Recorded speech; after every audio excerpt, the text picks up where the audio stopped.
Hello guys, most welcome. हम कर रहे हैं financial accounting. Basic level of accounting हमने स्टार्ट किया था, उसमें चैप्टर नंबर 2 चल रहा है, रिकॉर्डिंग ऑफ ट्रांजैक्शन, जिसमें हमने जर्नल एंट्रीज बनाना सीखा था। उसके कुछ रूल्स एंड रेगुलेशन मैंने आपको बताए थे। तो चैप्टर नंबर 2 का आज का पार्ट नंबर 3 है और आज के इस पार्ट के अंदर हम एक ट्रांजैक्शन को जर्नल के अंदर रिकॉर्ड करेंगे, यानी कि ओरल एक पूरा क्वेश्चन करेंगे जिसके अंदर हम जर्नल के अंदर जर्नल एंट्री बनाएंगे, यानी कि इन रिकॉर्ड्स को, इन ट्रांजैक्शंस को रिकॉर्ड करेंगे। ओके, तो ये ट्रांजैक्शन दे रखे हैं, ऊपर क्वेश्चन में लिखा हुआ भी है, आपको दिख रहा होगा।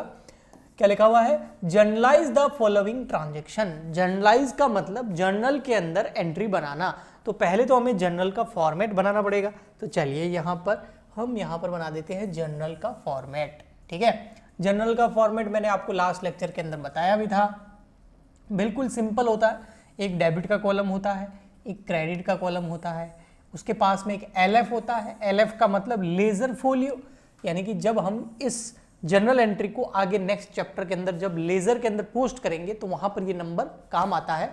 लेकिन हम जब अकाउंटिंग सीखते हैं, यानी कि जब हम पढ़ते हैं, तब हमें ये जर्नल LF वाला जो कॉलम है ये खाली रखना होता है। प्रैक्टिकली हो सकता है कि इसके अंदर यूज आए। ठीक है, अब इन द बुक्स ऑफ, ऊपर हमेशा हमें लिखना होता है कि ये किसकी बुक्स में आप जर्नल बना रहे हो। तो इन द बुक्स ऑफ, जो भी कंपनी होती है, जो भी फर्म होती है, इस क्वेश्चन में किसी भी कंपनी या फर्म का नाम दिया हुआ नहीं है, इसलिए मैं खाली छोड़ रहा हूं। अगर क्वेश्चन में आपको कंपनी या फर्म का नाम दे रखा होगा तो फिर आपको वहां पर उसका नाम लिखना होगा। यहां पर आपको डेट्स आ जाएगी, डेट लिखनी होगी। यहां आ जाएगा पर्टिकुलर, जिसके अंदर हम एंट्री को लिखेंगे। और ये आपका LF का कॉलम, ये आपका डेबिट हो गया, ये क्रेडिट हो गया। ऊपर लिख दो अमाउंट जो है वो सारे के सारे रुपीस के अंदर है। ओके, ठीक। फर्स्ट एंट्री देखिए यहां पर, Hema started business with cash 1 lakh rupees. अब हेमा स्टार्ट कर रही है बिजनेस कितने से? 1 लाख रुपीस से। आई होप आपको जो मैंने रूल्स बताए थे वो याद होंगे। एक एसेट्स का रूल बताया था, एसेट्स ऑलवेज डेबिट होती है। अगर एसेट इंक्रीज हो जाए तो और डेबिट करना होता है, और एसेट अगर डिक्रीज हो जाए तो क्रेडिट करना होता है। ये मॉडर्न रूल फर्स्ट था। सेकंड, लायबिलिटीज के ऊपर था कि लायबिलिटीज जो है वो क्रेडिट होती है, और लायबिलिटी अगर इंक्रीज हो रही हो आपके बिजनेस के अंदर तो उसको और क्रेडिट करेंगे, और लायबिलिटी कम हो रही हो, डिक्रीज हो रही हो, तो उसको हम डेबिट करेंगे। इसके अलावा रूल नंबर 3 एक और था, वो भी बहुत इंपॉर्टेंट था। नॉमिनल अकाउंट जिसको मैंने बोला था, उसमें बोला था जितने भी एक्सपेंसेस हैं एंड लॉसेज हैं उसको हम क्या करेंगे? ऑलवेज डेबिट करेंगे। और जितने भी आपका इनकम है या आपका प्रॉफिट है उसको हम क्या करेंगे? प्रॉफिट या गेन जो है उसको हम क्या करेंगे? क्रेडिट करेंगे। तो बस ये रूल्स याद हैं तो हम इनको आसानी से, बहुत इजीली जो है इन ट्रांजैक्शन को जनरल के अंदर जर्नल एंट्री बना के रिकॉर्ड कर सकते हैं। तो सबसे फर्स्ट है दिसंबर 2001, और ईयर फॉर एग्जांपल के लिए मैं यहाँ लिख देता हूँ 2020। ठीक है, या 21 लिख दो, 22 लिख दो, जो आपको सही लिखे। चलिए हम यहाँ पर 23 कर देते हैं। 24 तो अभी चल रहा है, तो 23 कर लेते हैं। तो ईयर आपको एक बार ही लिखना है, बार बार ईयर लिखने की जरूरत नहीं है। एक बार ऊपर लिख दीजिए 2023। अब यहाँ पर है 1 दिसंबर। तो 1 दिसंबर को क्या हुआ? हेमा ने बिजनेस स्टार्ट किया है। तो हेमा अलग है, बिजनेस अलग है। Business and business man both are separate. Hema यहाँ पर बिजनेस मैन है, ठीक है, व्यापारी है, पर बिजनेस के लिए हम अकाउंटिंग करते हैं, व्यापार के लिए करते हैं। तो बिजनेस के पास में हेमा जो है पैसा लगा रही है बिजनेस के अंदर। तो बिजनेस में पैसा आ रहा है तो कैश आ रहा है, और कैश एक एसेट है, और एसेट अगर इंक्रीज हो तो क्या होती है? डेबिट। तो 1 लाख रुपीज कैश से स्टार्ट किया है, तो हम यहाँ पर लिख देंगे भी cash account debit, cash account debit. Last lecture के अंदर मैंने आपको ये बताया था अच्छे से कि एंट्री कैसे डेबिट करना है, किसको क्रेडिट बोलते हैं। तो आई होप आप कंटिन्यू देख रहे होंगे। ठीक है, तो कैश अकाउंट डेबिट हो जाएगा, और डेबिट कॉलम में आ जाएंगे कितने? 1 lakh rupees. Okay sir, asset तो आई, लेकिन इसके साथ साथ लायबिलिटी भी आई। हेमा जो है ना वो बिजनेसमैन है, वो बिजनेस से अलग है, एज पर सेपरेट एंटिटी कॉन्सेप्ट। कई बार मैं बोल चुका हूँ, है ना, कि व्यापार और व्यापारी अलग होते हैं ना, both are separate for the purpose of accounting. तो हेमा ने जो पैसा लगाया वो बिजनेस के लिए एक लायबिलिटी है, जिसको हम कैपिटल बोलते हैं। तो कैपिटल एक लायबिलिटी है, और लायबिलिटी इंक्रीज हो जाए तो क्या करते हैं? देखो यहाँ पर साफ साफ मैंने अभी बताया था, लायबिलिटी इंक्रीज हो जाए तो हम उसको करते हैं क्रेडिट। तो यहाँ पर लिख देंगे हम टू कैपिटल। टू हेमाज कैपिटल भी लिख सकते हैं, लेकिन ओनली कैपिटल लिखना भी ठीक रहता है। ओके, तो यहाँ पर आ गया 1 लाख। अब यहाँ पर नरेशन लिख सकते हैं, उसमें हम लिखेंगे Hema started business with cash. Okay, या बाय कैश। और ये यहाँ पर पर्टिकुलर वाला जो कॉलम है इसको हम बंद करके ये फर्स्ट एंट्री रिकॉर्ड हो गई। ऐसे कैसे हमको इस जर्नल के अंदर सारी एंट्रीज को रिकॉर्ड करना है। ओके, नेक्स्ट एंट्री की ओर बढ़ते हैं हम। दिसंबर 2 है और उसमें लिखा हुआ है open a bank account with SBI। अब बैंक अकाउंट ओपन करा है हमने बिजनेस का, तो इसको इस तरीके से भी कह सकते हैं कि भाई बैंक अकाउंट ओपन करके उसके अंदर 30,000 रुपये जमा कराएं। तो व्यापार से, बिजनेस से, जो हमारा बिजनेस है, व्यापार है ना, उससे तो 30,000 रुपये कैश में गए और व्यापार के ही, बिजनेस के ही बैंक अकाउंट में 30,000 रुपये आए, यानी कि कैश नाम की एसेट कम हो गई और बैंक नाम की एसेट बढ़ गई। सिंपल मतलब इसका ये, एक जेब से पैसे निकाल के दूसरी जेब में डालना हो गया। तो कैश नाम की एसेट कम हो जाएगी और एसेट कम होती है तो क्या करते हैं, क्रेडिट। यस, तो कैश नाम की एसेट कम हो गई तो हम करेंगे क्रेडिट टू कैश, और बैंक नाम की एसेट बढ़ गई और एसेट बढ़ते हैं तो डेबिट। ठीक है, अब SBI बैंक लिख सकते हैं आप, मैंने ओनली बैंक लिखा है, कितना, 30,000 रुपीज। ठीक है, open a bank account and deposit ₹30,000 और उसमें 30,000 रुपये हमने डाल दिए। ठीक है, ओके, ये हो गया सेकंड। इसी तरीके से हमको आगे वाली एंट्रीज करनी है। तो एंट्री नंबर 3 पे आइए, देखो, जो कि दिसंबर 4 को हुई है। एंट्री 3 है लेकिन दिसंबर 4 को हुई है, 3 दिसंबर को कोई ट्रांजैक्शन नहीं हुआ। परचेज गुड्स फ्रॉम आंसू ₹20,000। देखो आंसू का नाम आ गया, इसका मतलब आंसू से हमने गुड्स उधार परचेज किया है। अब गुड्स जो है वो परचेज किया है तो गुड्स के आने की वजह से हमारा स्टॉक बढ़ेगा, और स्टॉक एक एसेट होती है और एसेट बढ़ती है तो हम क्या करते हैं, डेबिट करते हैं। ठीक है, तो यहां पर क्या होगा, 4 दिसंबर को, अब गुड्स ना लिख के हम क्या लिखेंगे, परचेज, है ना, एसेट होती तो नाम आ जाता, तो परचेजेस अकाउंट डेबिट। ठीक है, और 2, पैसा गया नहीं है क्योंकि आंसू नाम आ गया, इसका मतलब उधार है, और उधार है मतलब आंसू को पैसे देने बाकी है। आंसू को पैसे देने बाकी है, इसका मतलब आंसू एक लायबिलिटी है, और लायबिलिटी इंक्रीज हो रही है तो क्या करते हैं, क्रेडिट करते हैं। तो यहां पर 2 आंसू अकाउंट। अब कितना था ये अमाउंट देख लीजिए आप, अमाउंट था ये आपका 20,000 रुपीज का, तो हम यहां पर 20,000 रुपए से इस ट्रांजेक्शन को कर देंगे, और यहां हम सिंपली लिख देंगे गुड्स परचेज फ्रॉम आंसू। बस ये हो गई आपकी एंट्री। तो इस तरीके से आपको एंट्रीज करनी है। नेक्स्ट एंट्री देख लेते हैं। नेक्स्ट एंट्री आती है हमारे दिसंबर 6 को, एंट्री नंबर 4 है आपकी, sold goods to Rahul for cash. अब देखो यहां पर गुड्स बेच रहे हैं, किसको, राहुल को। तो सबसे पहले गुड्स बेचेंगे, हाँ, तो हमारा जो स्टॉक पड़ा है गुड्स का वो क्या होगा, कम। स्टॉक कम होगा मतलब एसेट कम होगी, और एसेट कम होगी तो क्या करेंगे, क्रेडिट करेंगे। तो सबसे पहले मैं इसको करा देता हूं, दिसंबर 6 को क्रेडिट करेंगे गुड्स को। अब गुड्स जब परचेज होता था डेबिट, क्रेडिट होगा मतलब बेचा है, यानी कि सेल्स, तो यहां पर सेल्स, क्योंकि गुड्स स्टॉक कम कब होगा, जब बेचेंगे। ठीक है, तो सेल्स अकाउंट क्रेडिट हो जाएगा। हाँ, डेबिट कौन होगा, सर डेबिट होगा राहुल। क्यों राहुल डेबिट होगा, क्योंकि उससे पैसे लेने हैं, बट हमने बेटा उधार नहीं बेचा है। सर आपने बताया था कि एंट्री में किसी का नाम आए तो उधार है, हाँ मैंने बोला था, बट नाम के साथ में अगर कैश भी लिखा जाए तो, ये देखो कैश मतलब अमाउंट नहीं, ये लिखो CASH, कैश लिखा हुआ आ रहा है, मतलब राहुल को हमने कैश में बेचा है, और कैश में बेचोगे, नकद बिक्री करोगे तो पैसे हाथों हाथ आ जाएंगे, तो फिर राहुल से कुछ मांगते ही नहीं है, तो वो एसेट है ही नहीं, तो कैश नाम की एसेट बढ़ रही है, पैसा आ गया, तो हम यहां पर कर देंगे कैश अकाउंट डेबिट 15,000 रुपीज, और यहां लिख देंगे गुड सोल्ड इन कैश। अब राहुल के नाम से कोई मतलब नहीं है हमको, है ना, कैश आ गया ना लिखा हुआ, इसलिए। अब देखो, अब ये पेज हमारा कंप्लीट हो गया, तो हम पता है क्या करते हैं, जर्नल के अंदर वैसे ऐसा करते हैं कि इस पेज की आपको टोटल करनी होती है, यानी कि आप क्या कीजिए, इस पेज की जो है टोटल कर लीजिए यहाँ पर, और फिर CF लिखेंगे। CF का मतलब इसको हम कैरी फॉरवर्ड करेंगे नेक्स्ट पेज पर।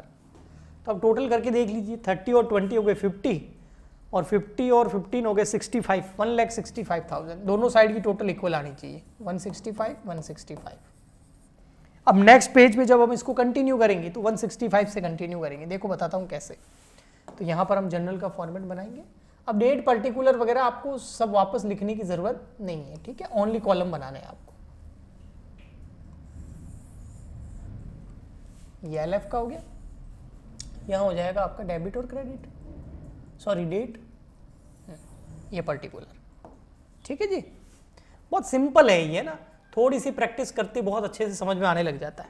तो यहाँ लिख देंगे हम सबसे पहले क्या है हमारे पास CN कितना था 1,65,000 165। ओके, अब उसके आगे यहाँ पर एंट्री स्टार्ट हो जाएगी नेक्स्ट। अब नेक्स्ट एंट्री देखो कौन सी है, ओके ना। नेक्स्ट एंट्री हमारी December 10 को एक ट्रांजेक्शन हुआ था, बॉट गुड्स फ्रॉम तारा, मतलब बॉट मतलब वही परचेज किया आपने गुड्स किससे, तारा से। तो ये ऐसे लग रहा है उधार परचेज किया, लेकिन आगे क्या लिखा हुआ फॉर कैश। अब हमको तारा से कोई मतलब नहीं है, कैश नहीं लिखा होता तो तारा से मतलब होता, वो लाइबिलिटी होती, लेकिन कैश लिखा हुआ अब तारा से कोई मतलब नहीं है। मतलब गुड्स परचेज किया है 40,000 रुपए का, तो गुड्स आएगा और कैश जाएगा, यानी कि गुड्स नाम का जो स्टॉक है वो इंक्रीज होगा, तो एसेट है स्टॉक तो डेबिट करेंगे गुड्स को, और कैश नाम की एसेट कम हो रही है तो क्रेडिट करेंगे। ठीक है, December 10 को 40,000 रुपए से, तो यहां कर देंगे हम December 10 10 दिसंबर। सबसे पहले अब गुड्स डेबिट होगा, स्टॉक बढ़ेगा, तो परचेजेज अकाउंट डेबिट क्योंकि खरीद रहे हैं, और टू कैश जाएगा, तो टू कैश कितना 40,000, क्रेडिट साइड में 40,000। ठीक है, इसके सामने लिखना होता है। ओके, तो परचेज गुड्स बाय कैश ₹40,000, ये हो गया ट्रांजेक्शन, बहुत इजी। ठीक है, ऐसे कैसे अब नेक्स्ट देखेंगे। नेक्स्ट देखिए ट्रांजेक्शन कौन सा है, December 13 को, 13 दिसंबर को क्या है, सोल्ड गुड्स टू सुमन 20,000। अब देखो यहाँ सुमन को नहीं काटूंगा क्योंकि सुमन के आगे कैश कहीं नहीं लिखा हुआ, इसका मतलब सुमन को हमने गुड्स बेचा है लेकिन उधार बेचा है, तो सुमन से पैसे लेने हैं, तो सुमन एक डेटर हो गई, एक एसेट हो गई, तो एसेट इंक्रीज हो गई तो डेबिट, और गुड्स स्टॉक कम हो गया तो स्टॉक नाम की एसेट कम हो गई तो क्रेडिट। ठीक है, तो ये हो गया आपका 13 दिसंबर को कितना अमाउंट है वो ध्यान रखना थोड़ा, 20,000। तो देखिए हम यहां पर कर देंगे सबसे पहले तो सुमन डेबिट, क्योंकि उससे पैसे लेने हैं, गुड्स बेचा है उसको, अगर उससे पैसे दे दिए होते तो कैश अकाउंट डेबिट हो जाता, और टू यहां लिख देंगे सेल्स, कितना था 20,000, यहां लिख देंगे गुड्स सोल्ड टू सुमन ₹20,000, ये हो गई आपकी entry. Next entry number, next देखते हैं कौन सी डेट को है। नेक्स्ट देखो, नेक्स्ट है रिसीव्ड, ये देखो एंट्री नंबर December 16 वाली है ना, वो December 13 से कनेक्टेड है। देखो हाँ डेट अलग है इसलिए हमको एंट्री 2 बनानी पड़ेगी, बट देखियो कनेक्टेड है कैसे। देखो सुमन को 20,000 रुपए का हमने गुड्स बेचा था ना, हाँ, तो सुमन को जब 20,000 रुपए का गुड्स हमने बेचा, हाँ, तो सुमन को उधार बेचा, तो सुमन से 20,000 रुपए लेने हैं, अभी सुमन ने हमको दे दिए। ये देखो received a cheque from Suman 19,500, sir 20,000 रुपए मांगते थे, वो तो 19,500 ही दे रही है, तो 500 रुपए का हमने उसको डिस्काउंट दे दिया। तो यहां पर 3 चीजें हो रही है, एक 19,500 आ रहे हैं, बैंक में आ रहे हैं, तो बैंक नाम की एसेट बढ़ रही है। ठीक है, बैंक नाम की एसेट बढ़ रही है। देखो मैं यहां करके बताता हूं, तो बैंक नाम की एसेट बढ़ रही है, उसका 16 था ना, 16 दिसंबर, बैंक अकाउंट डेबिट कितने से, 20,000 दिए ही नहीं उसने, तो 19,500 दिए, तो बैंक में 19,500 का चेक लगाएंगे, तो 19,500 बैंक में डेबिट हो जाएंगे। क्यों डेबिट हो जाएंगे भाई, बैंक में डेबिट होने का मतलब है बैंक नाम की एसेट हमारी इंक्रीज हो जाएगी हमारी बुक्स में। ओके ठीक, तो बैंक अकाउंट डेबिट 19,500, ठीक है, हमने उसको डिस्काउंट दिया कितने का, 500 रुपीज का, तो 500 का जो हमने उसको डिस्काउंट दिया है, हाँ, वो डिस्काउंट हमारे लिए क्या है, हमारे पास 20,000 आने थे, 19,500 ही आए हैं, तो 500 रुपए कम आए ना, क्यों, हमने बोला भाई चलो ठीक है 500 माफ किए, तो वो डिस्काउंट हमारे लिए एक तरह का एक्सपेंसेस या लॉस है, और all as per nominal rule all expenses and losses are debit, तो ये लॉस डेबिट हो जाएगा, तो डिस्काउंट डेबिट। अब डिस्काउंट के बारे में विस्तार से मैं नेक्स्ट लेक्चर में पूरा डिटेल में आपको समझाऊंगा। ठीक है, 2, अब 2 में सर क्रेडिट में कौन आएगा, देखो सुमन हमारे लिए क्या थी, एसेट थी, ये देखो, इसलिए हमने सुमन को क्या किया था, डेबिट।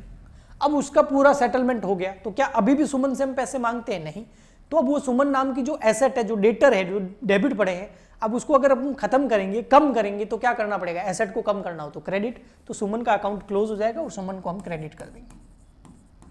सुमन अकाउंट कितना 20,000, या नरेशन में लिख दो चेक रिसीव्ड फ्रॉम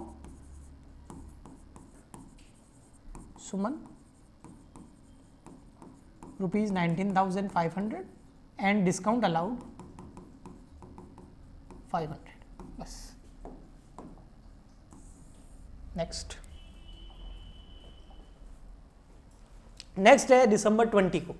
अब 20 दिसंबर को देखो क्या हुआ, cheque given to Asu on account of 10,000। देखो आसू को चेक दिया है हमने, तो सिंपल है, चेक दिया है तो बैंक, चेक दिया है तो बैंक क्या होगा, बैंक कम होगा, मतलब हमारा जो बैंक नाम का एसेट है वो कम हो जाएगा, और एसेट कम होता है तो क्रेडिट, यस, तो हम कर देंगे टू बैंक।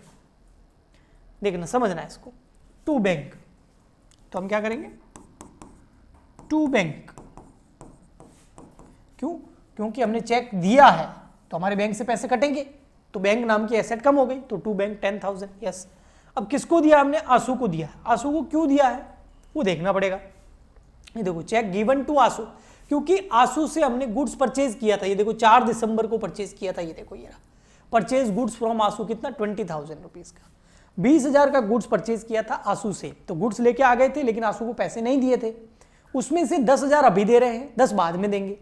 तो आसू की जो, आसू नाम की जो लायबिलिटी है हमारे पास, लायबिलिटी है क्योंकि उसको पैसे देने थे, ये देखो यहां पर ये रहा आसू नाम की लायबिलिटी है। लायबिलिटी इसलिए क्रेडिट हुई ना, कितने से 20 से, तो लायबिलिटी थी 20 की, 10 दे दिए, तो 10,000 की लायबिलिटी क्या हो गई, खत्म हो गई। और लायबिलिटी कम करनी हो तो क्या करते हैं, लायबिलिटी क्रेडिट होती है, कम करनी हो तो डेबिट करो, तो हम यहां पर आंसू को डेबिट कर देंगे। हाँ अभी भी 10,000 देने हैं, जब वो देंगे तब और डेबिट कर देंगे 10,000 से। तो यहां चेक गिवन टू आंसू, तो जैसे हम किसी को उधार बेचेंगे तो पैसे आएंगे ना, तो उधार खरीदेंगे तो पैसे देने भी पड़ेंगे, ओके। जब देंगे तब लायबिलिटी खत्म हो जाएगी, तो डेबिट, ठीक, ओके। नेक्स्ट आता है आपका दिसंबर 22, क्या है, रेंट पेड बाय चेक। हमने चेक से रेंट पे किया है। रेंट क्या है, रेंट एक एक्सपेंडिचर है, एक खर्चा है, और रेंट पे कर रहे हैं, तो चेक से पे कर रहे हैं, तो बैंक से पैसा कट रहा है, तो बैंक नाम की एसेट कम हो रही है तो क्रेडिट, एसेट कम होती है तो क्रेडिट। रेंट एक एक्सपेंसेस है, तो as per nominal rule rent account debit. तो दिसंबर 22 को, दिसंबर 22 को हम क्या करेंगे, रेंट अकाउंट डेबिट, क्योंकि रेंट एक्सपेंडिचर है, और टू बैंक क्योंकि पैसा गया, तो यहां पर कर देंगे rent paid by cheque, narration लिख देंगे। अमाउंट अभी लिख देते हैं, मुझे याद नहीं आ रहा कितना अमाउंट था रेंट का, रेंट का अमाउंट है 2,000 रुपीज, ओके, तो 2,000 रुपये।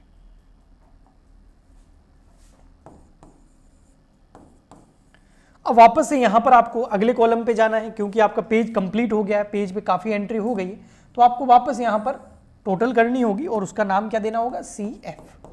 अब टोटल करके देखिए 1,65,000, उसमें आप और जोड़ दीजिए, क्योंकि ऊपर 165 पिछले पेज से आई थी ना, देखो 165, तो 165 plus 40,000 plus 20,000 plus 19,500 plus 500 plus 10,000 plus 2,000, तो ये 257, 2,57,000, इधर भी 257। अब नेक्स्ट पेज पे हम जनरल बनाएंगे, 257 से स्टार्ट करेंगे, और क्या,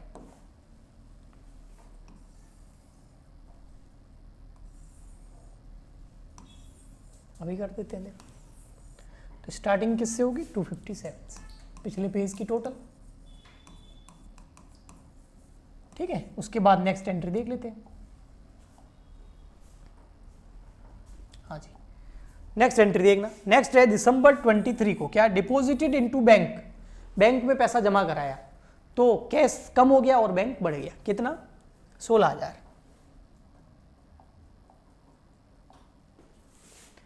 23 दिसंबर को बैंक में पैसा जमा हो गया, बैंक नाम की एसेट बढ़ गई, कैश नाम की एसेट कम हो गई, 16,000। तो यहां लिख देंगे cash deposited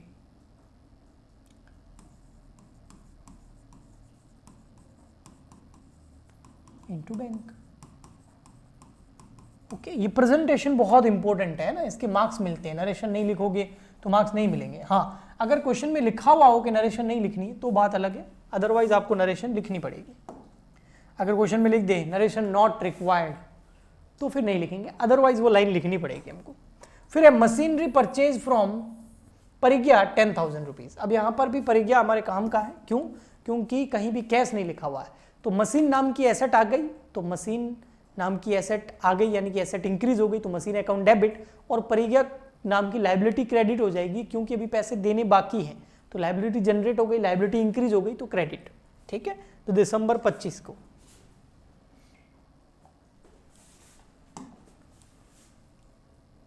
25 December machinery account debit to परिज्ञा 10,000 उधार परचेज करिए। ठीक है, कहीं भी कैश लिखा हुआ नहीं था, नाम था। अब यहां पर ये भी परचेज है, लेकिन ये एसेट है, और एसेट परचेज करते हैं तो उसका नाम आएगा, मशीन का नाम आएगा, फर्नीचर का नाम आएगा। गुड्स परचेज करेंगे तो गुड्स नहीं लिखेंगे, परचेजेज लिखते हैं ना, वो तो मैंने लास्ट लेक्चर में आपको समझाया भी था।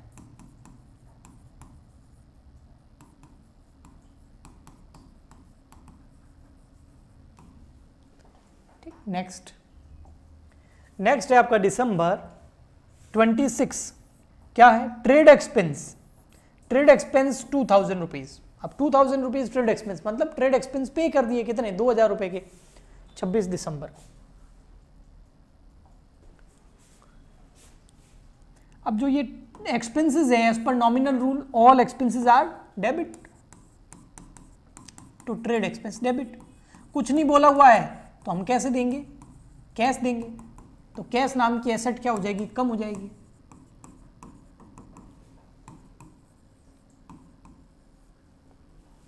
तो यहां कर देंगे हम ट्रेड एक्सपेंस, कुछ लोग बीइंग भी लिखते हैं, being trade expense paid rupees 2,000।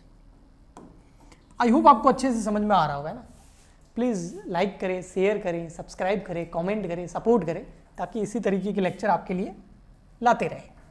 Next sir बीच में क्यों बोला? इसलिए बोला ताकि आप भूल ना जाओ।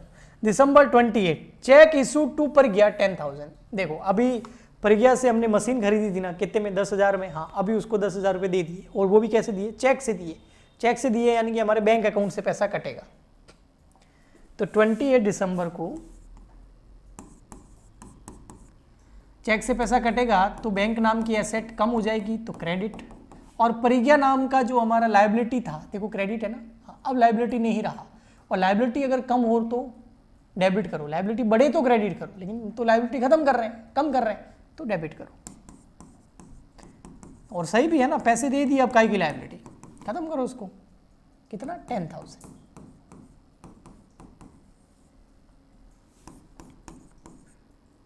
Check given to, okay. I hope अब काफ़ी सारी एंट्री हो गई है, हो सकता है एक आधी बची हुई हो, 2 बची हुई है। देखो नेक्स्ट है paid telephone expenses by cheque 1,200 rupees. अब टेलीफोन एक्सपेंसेस क्या? एक तरह का एक्सपेंसेस है, लिखा हुआ साफ साफ telephone expenses. As per nominal all expenses are debit, तो डेबिट हो जाएगा। और बैंक से पैसे कट रहे हैं तो बैंक नाम की एसेट कम हो जाएगी, तो क्रेडिट कर देंगे। तो 29 दिसंबर को 1,200 रुपये।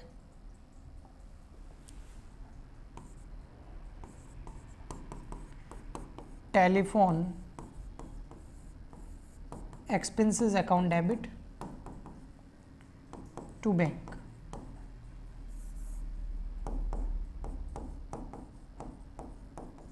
$1,200। यहां लिख देंगे टेलीफोन एक्सपेंस पेड बाय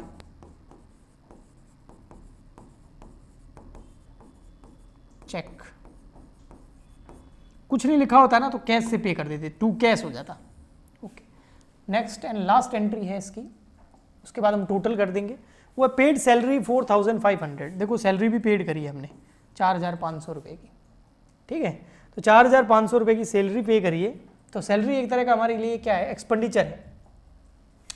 तो 31 दिसंबर को हम क्या करेंगे? सर 31 दिसंबर को तो हम पार्टी करते हैं न्यू ईयर की। हाँ, बट यहाँ एंट्री करके फिर पार्टी करना पड़ेगा। पहले ऑफिस में एंट्री करके जाओगे ना, 31 दिसंबर को हो जाएगा आपका सैलरी एक एक्सपेंसेस है, ऑल एक्सपेंसेस आर डेबिट। और सैलरी कैसे पे कर रहे हैं, चेक से पे कर रहे हैं तो बैंक से पैसा कटेगा, लेकिन कुछ नहीं लिखा हुआ, ओनली लिखा हुआ सैलरी पेड, तो हम कैश से पे कर देंगे। हो सकता है जो एम्प्लॉई है उसने बोला भैया मेरे को भी पार्टी वार्टी में जाना है, कैश दो मुझे तो 4,500 रुपये, यहाँ आ जाएगा सैलरी पेड ₹4,500। ये हो गई आपकी नरेशन। अब बस सिंपली हमको करनी है टोटल, तो यहाँ मैं लिख देता हूँ टोटल डेबिट और क्रेडिट साइड की। सबसे पहले था 257, यस, तो 2,57,000 plus 16,000 plus 10,000 plus 2,000 plus 10,000 plus 1,200 plus 4,500, तो ये आ जाएगा आपका 3,07,000, इधर भी आ जाएगा आपका 3,07,000। तो इसी के साथ हमारा ये क्वेश्चन हो गया, ठीक है। इसी तरीके के क्वेश्चन आपको भी बहुत सारे ट्राई करने होंगे, तभी आप अच्छे से प्रैक्टिस करोगे, तभी आपको अच्छे से अकाउंटेंसी आएगी। हम मिलते हैं नेक्स्ट लेक्चर में, आज के लिए इतना ही, तब तक के लिए good bye and thank you. Please like share subscribe and comment जरूर करें। Bye bye.